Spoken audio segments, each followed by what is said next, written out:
Hey there, welcome back to another video. This time around, it is my review of the 2018 comic book film Aquaman. Now, Aquaman, in my opinion, is actually a pretty solid superhero film. I know there are people who aren't that big on it. I know there are people who think that this film is bad, and that's fine, to each their own. I've always had some fun with this one, and in all honesty, it's just getting better with each, viewing for me. Like, I like it even more now than I did the first time that I saw it. Now, before I get around to sharing more of my thoughts on Aquaman, I would like to give a special shout out to Sean for requesting this review. And if there's another film, TV show, or topic that you would like to see me discuss in the future, feel free to donate to either my PayPal or to my Patreon. Link to both is in the video description down below, and I will try to get your request as soon as I possibly can. Now, Aquaman is one of those films that, to me personally, it rises above mediocrity for a multitude of reasons. And one major reason is the direction by James Wan. I think James Wan is a wonderful, incredibly talented filmmaker. I think he's one of the best filmmakers of his generation, and honestly, one of the better filmmakers that are working today. And with Aquaman, you give him a massive budget to work with, and you give him the ability and the resources to just go all out and create a gigantic superhero epic. And I think in some ways it does pay off. In other ways, it kind of doesn't because it's a little too much. But when it comes to the direction, though, it's pretty consistent across the board. And I think he did an awesome job. I think he did a really amazing job directing this movie. I think there's a ton of shots in this that are pure eye candy. So it's definitely a film that delivers when it comes to its visuals. Like, it has a certain signature style and flair to it that honestly makes for a film that is fun to watch in a multitude of different ways. It's fun to watch when it comes to the action scenes or the moments of tension or suspense or thrills, but it's also fun to watch when it comes to just looking at some genuinely jaw-dropping visuals, like young Arthur in front of the aquarium with all the sharks and all the other fish behind him. The shot of Aquaman and Mera kissing in the middle of this giant underwater battle with all these lasers and explosions behind them. Um, Other sequences that are pretty eye-catching, like the trench sequence, the whole scene when they go down into the water and the only thing that's lighting the water up is a red flare. So you have this great wide shot of Aquaman and Mera diving into the water, and it's pitch black except for the red flare. Like, that's a really awesome, really cool looking shot. And there's a lot of shots like that in Aquaman. But like I said, he does a great job shooting the action scenes as well. They have this sense of adrenaline and energy and excitement to them. And he just choreographs things so well. He does such a good job showing off the strengths of Jason Momoa.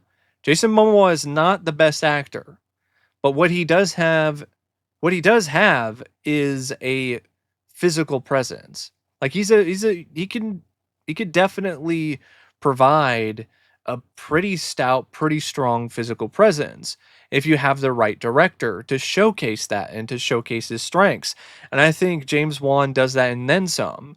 Like, the fight scenes with Aquaman, he shot in ways that make him look very strong and make him look like a genuine badass. Like the sequence in the beginning when he's on the sub and he's just wrecking people and just completely taking over, or some of the other moments later on in the movie, the final battle between him and Orn.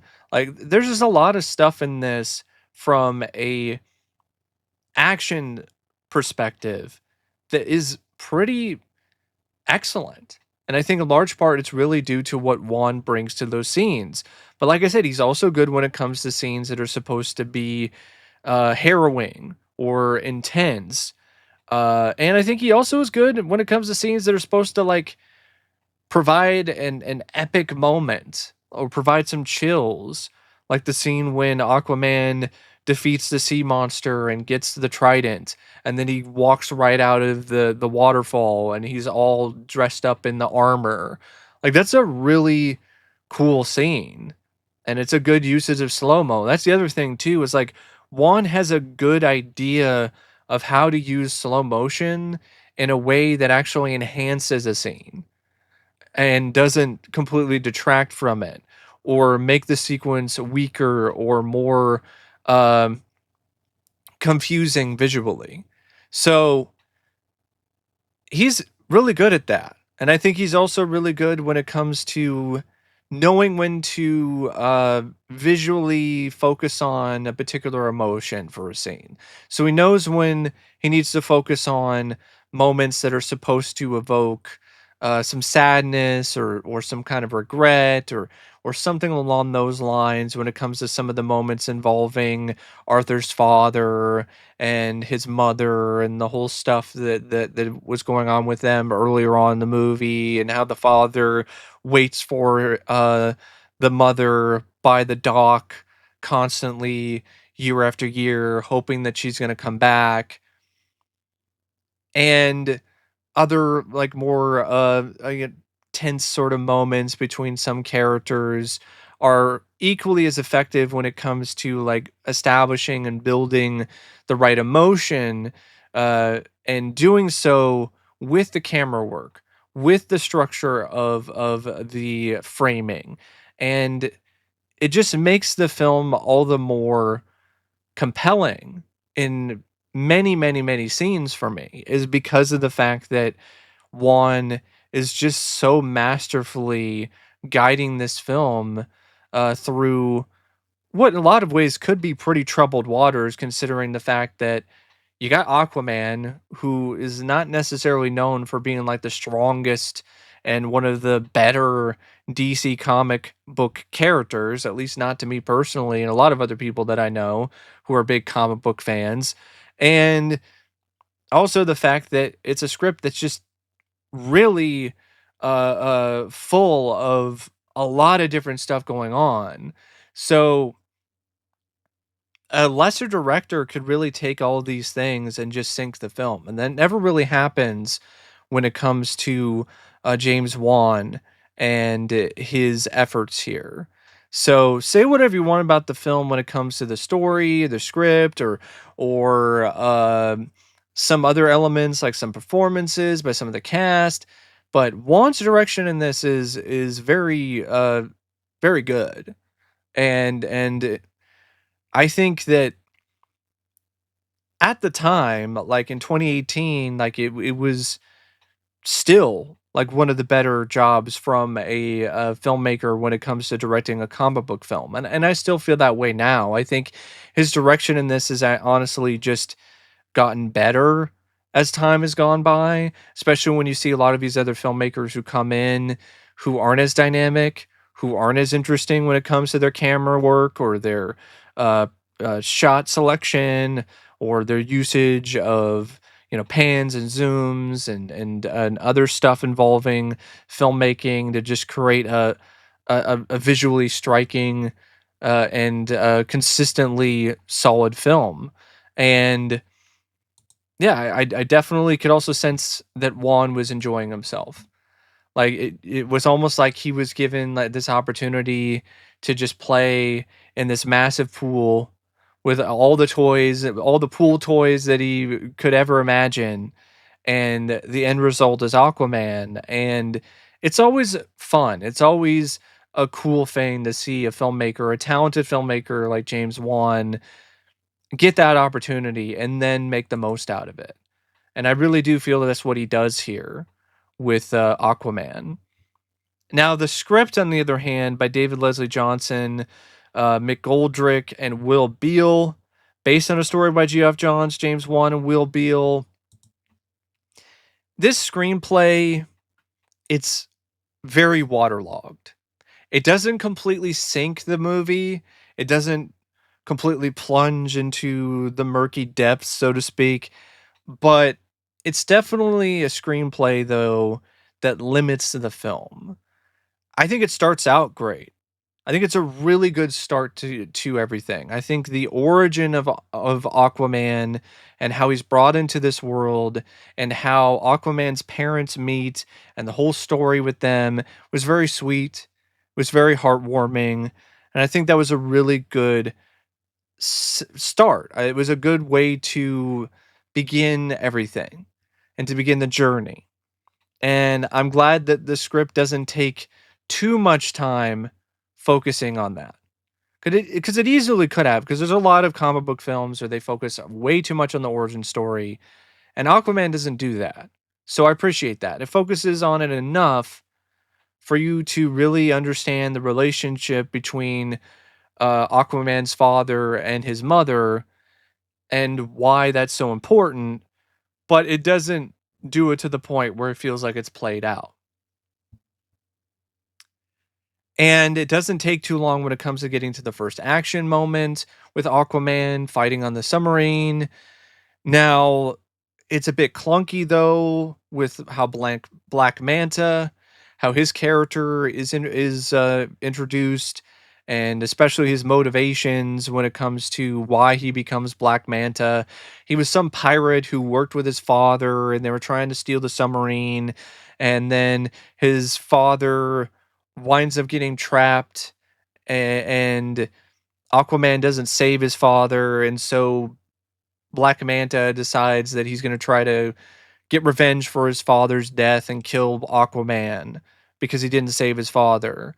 And part of me is like, your father did it to himself.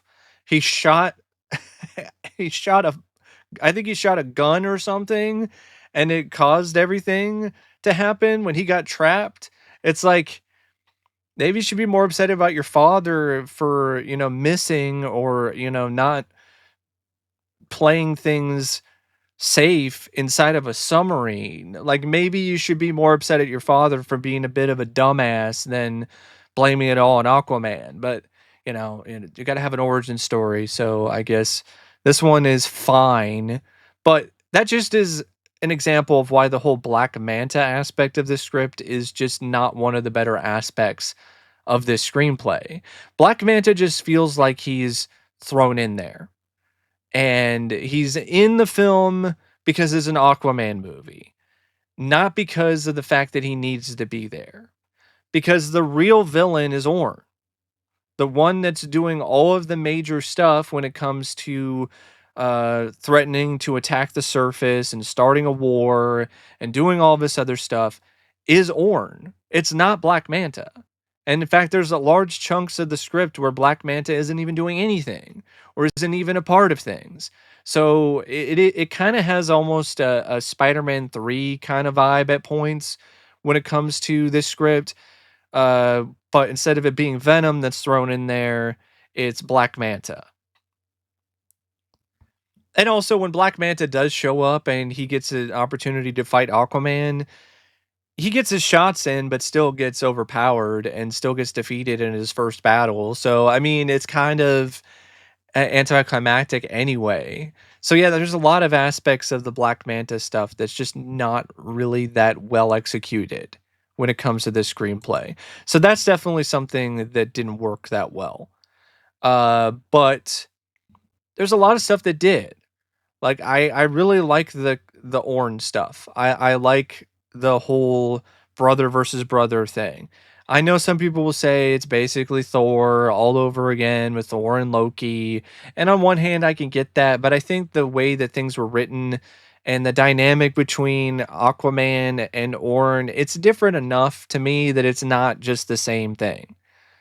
But I can understand people's feelings, because I mean, there's some moments when it gets to Atlantis where they're literally using a bridge like the Rainbow Bridge in Thor, but this time it's the underwater bridge. Like that was a little on the nose, and I don't know if that's in the comics or not, but yeah, that's definitely not going to help when it comes to the Thor comparisons. And in a lot of ways, the way that Aquaman is written is very Thor-esque, very Thor in the MCU-esque.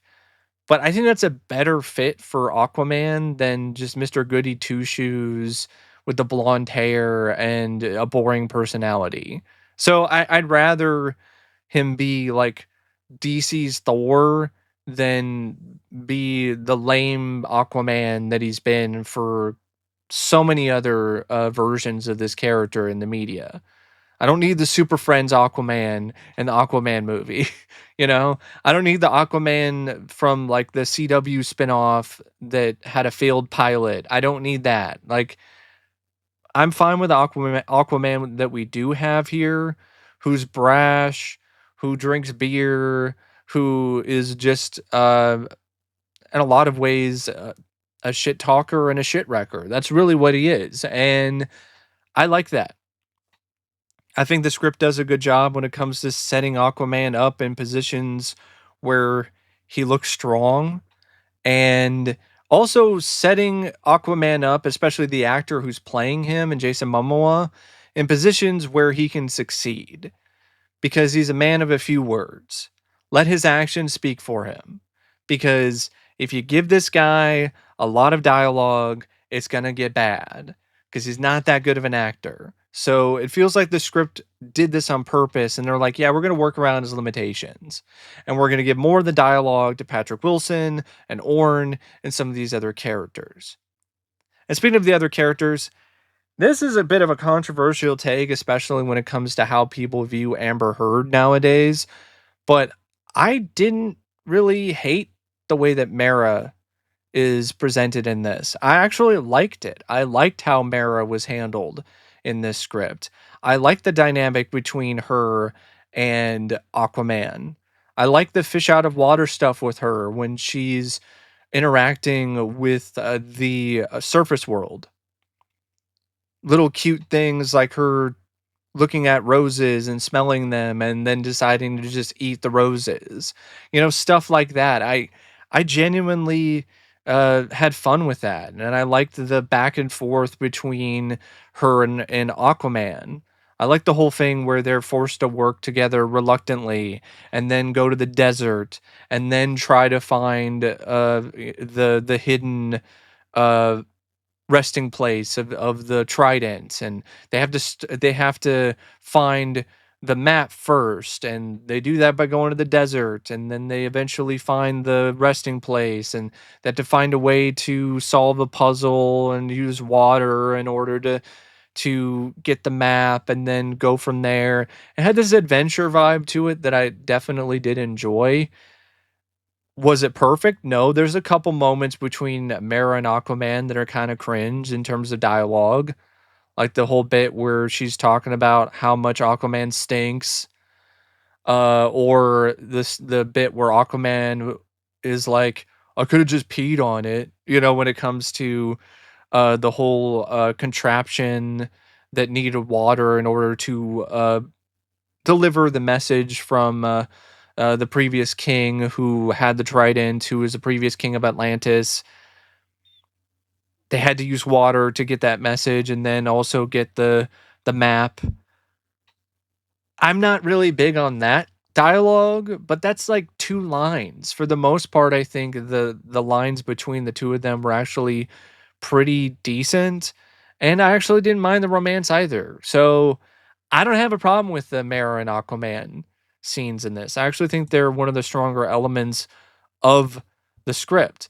And really like this stuff with Aquaman's mom. I really like a lot of the stuff involving Atlanta. And I like the idea that she survived. When she got thrown into the trench, she actually survived somehow and then disguised herself as one of the trench creatures. And it made for a really nice moment when she reveals that she's still alive. And she has that moment with her son when she sees him after all these years. I thought that was a sweet moment. and I felt the script did a good job in terms of executing that particular scene. And I do feel that Orm is a good villain. I do. I think he's a good villain. And if I said Orn, I apologize. I guess it's Orm. Orn. What's the difference? They sound very similar. But Orm, I think the way that he's set up, he's driven, he's determined, and he delusionally thinks that he's doing what's right for Atlantis. And you buy it. You buy that he believes that he's doing the right thing, even though it's clearly not. And those type of people are, in a lot of ways, some of the more dangerous villains. Like, they're not just doing shit because they're crazy. They're doing things because they think that they're doing what's right, even though it's clearly wrong, and they don't really know the consequences. They don't even think about the consequences of their actions. They're just thinking about how they can do this particular thing that is right in their minds. No, other people might not think that it's right, but that doesn't matter because they're so driven and they're so hyper focused. And so I think the way that Orm is written definitely does match that very well. And his desire to become ocean master to, his mind, save Atlantis. And I also like the stuff with Volko because it's nice to see, a mentor sort of character for Aquaman, and it provides some nice moments where you get some character building and a little bit of extra depth for him. And I like the stuff involving Volko training Aquaman, and I just like the way that the script writes the dynamic between him and Aquaman and some of the other characters. And even Neris I didn't mind as well. And I also want to mention how Tom Curry was written, Arthur's father. I really like that a lot. And I really like the dynamic between him and his son Arthur.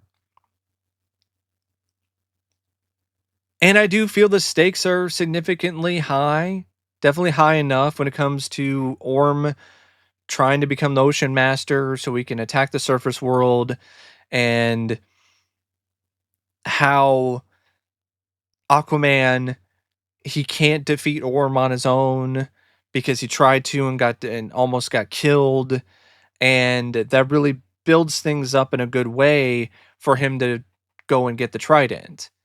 And I like the whole part of the script when Aquaman is on this journey along with Mera to find the trident. I actually like that quite a bit, especially the trench sequence. I think the trench sequence is absolutely tremendous. Like, it's genuinely scary, and it's also really exciting, and it's also different, and it's just it's a really well done sequence. And I think the script gives a lot for Wan to work with when it comes to the way that he directs that scene. And I think that for the most part, the ending is rather satisfying. You got this big giant sea battle, and then it culminates in a nice hand to hand combat or trident battle between Orm and Aquaman. This great shot when Aquaman shatters Orm's trident, and it does a good job setting things up for more films and for further stories in this Aquaman universe. But I will admit, it is a bit waterlogged at times. The Black Manta stuff doesn't really feel like it's going like anywhere most of the time. They didn't really utilize Black Manta that well.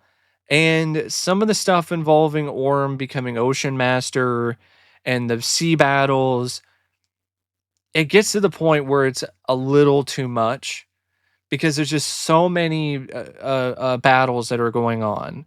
These big, large scope battles between other factions of Atlantis and Orm and his men, and double crossing and all of this other stuff. And so it gets a little bit hard to follow at times.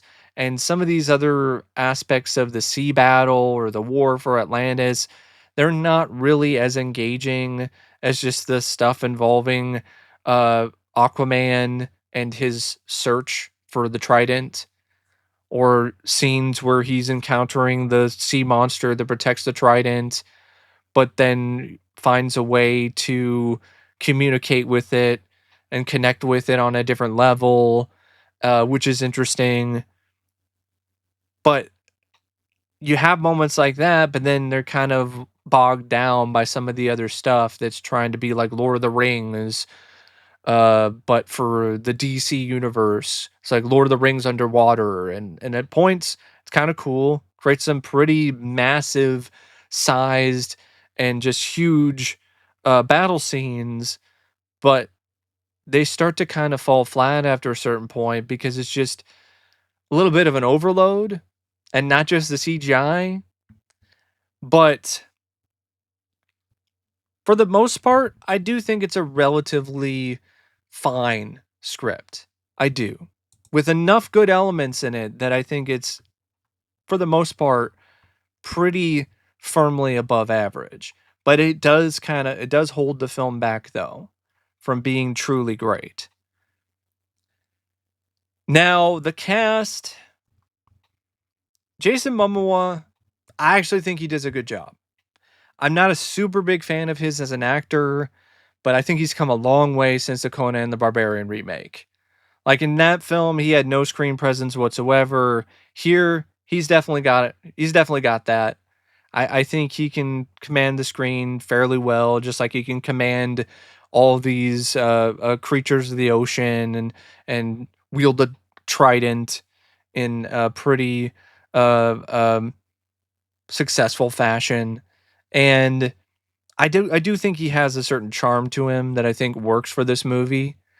And I also feel that, yeah, he's got that physical presence. Like he just wrecks shit in this film, and he looks the part when he does it. Amber Heard, I didn't think she was that bad. Do I think that she was amazing? No, but I think she did a pretty good job playing this particular role. A lot of ways she was there for eye candy, for extra eye candy.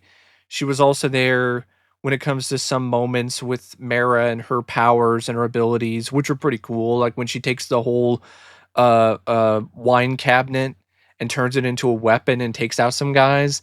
That was pretty awesome. And I think she does have some chemistry with Jason Momoa. I think they actually have some pretty good chemistry with one another. I mean, she got the role because she passed a chemistry test with Momoa when it comes to the screen test. So I think she wasn't just cast purely for her looks. I think there's more to it than that. And I know that, yeah, in hindsight, it's not necessarily the same because of everything that involved the trial with her and Johnny Depp. But that hadn't happened yet by this point, and I'm going to give credit where credit is due, and I think she did a pretty good job, especially compared to somebody like Brie Larson in Captain Marvel that is just way better in this than Brie Larson was playing Captain Marvel in any of the appearances she had in the MCU. Now, Willem Dafoe, I liked him a lot in this. It was really fun to see Willem Dafoe play a mentor type character and go outside his comfort zone. And it showed that he can play that role just as well as playing the villain. So it was nice to see him play a guy who wasn't just a henchman or the main villain again. So it was nice to see him branch out in that way. And I felt he did have a good connection with Jason Momoa. And Patrick Wilson, I thought he was wonderful. It's honestly one of my favorite performances of his is as Orm. Like, I thought he was really good. I feel that he was menacing when he needed to be, calculating when he needed to be, but he was also charismatic in his own way. He wasn't completely boring and bland. Like, he was charismatic at points where you could even see the roles being reversed, where he would play Aquaman and Jason Momoa would play Orm. And it was Patrick Wilson who played Aquaman throughout the entire franchise and through Justice League and the other DC Cinematic Universe movies. Like, you could totally see that because he actually commanded the screen, in my opinion, in a similar fashion. Dolph Lundgren, he wasn't in it a ton, but it was fun to see him. It was nice to see him in a big budget, massive, large scale comic book film. It was unexpected to see Dolph cast in something like this, and for the few scenes that he had, I think he made the most out of them. Now, Yahya Abdul-Mateen, he's a mixed bag for me. Now, one hand, it's not entirely his fault because the script really wasn't that great when it comes to Black Manta. So what can he really do with what he's given to work with? But on the other hand, you got to have some more of a screen presence. It doesn't help either that when his voice was changed when he was Manta, he sounded like Lord Helmet from Spaceballs. That doesn't do him any favors. It also doesn't help that he's castrated. Like his character basically has his balls cut out for most of the movie. Oh, he shows up that one time and gets some shots in on Aquaman and Mera, but then still gets two balls basically thrown around his neck and taken out and thrown off a cliff. So like, there's only so much that he could do. But I will admit there are some lines from him that are pretty bad in this. So I don't know, and the acting from him when his father was dying was laughable.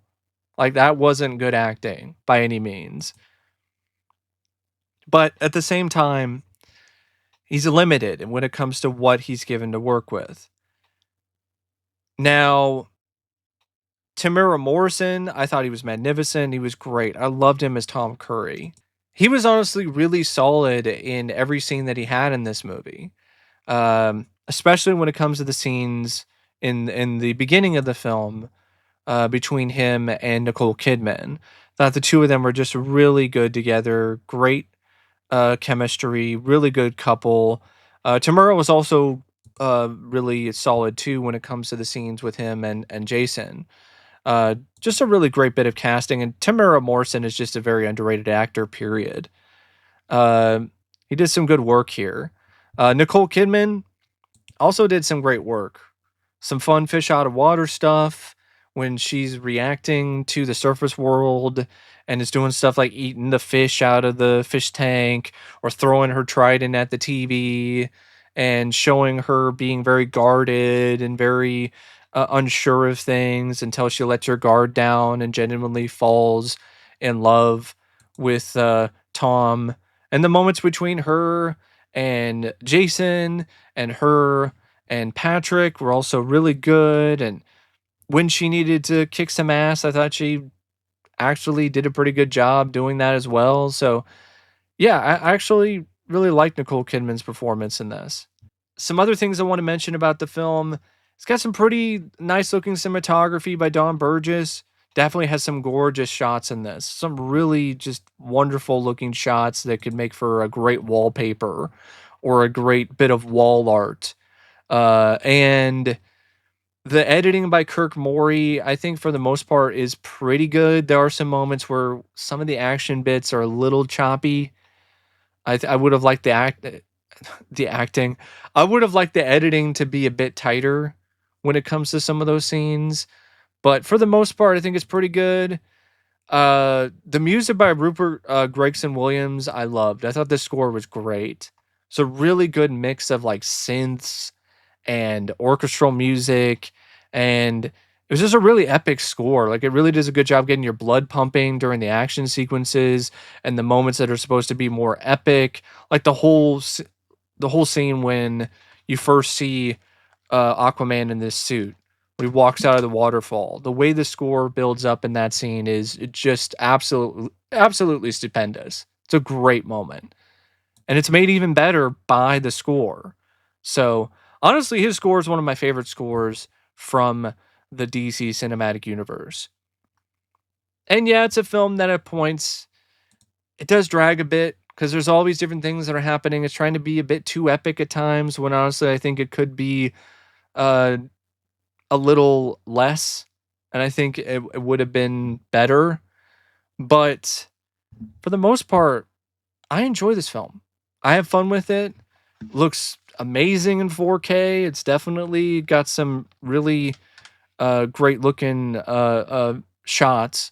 Definitely has some visuals that'll make any OLED pop or any 4K TV pop.